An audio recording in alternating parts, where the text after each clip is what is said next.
বিদ্যা হলো সহজ, কিন্তু শিক্ষা হলো কঠিন।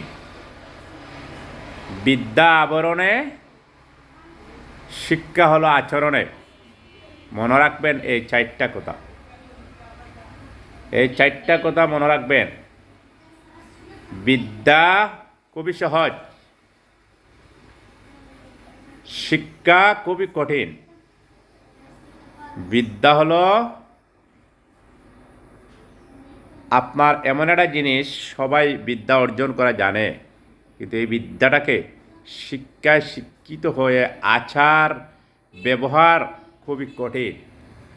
আপনি ক্লাস পাস করতে পারবেন, একবারে দেখবেন ডিগ্রি কমপ্লিট করে বলছেন মাস্টার্স পাস, কিন্তু আপনার আচরণ ভালো না।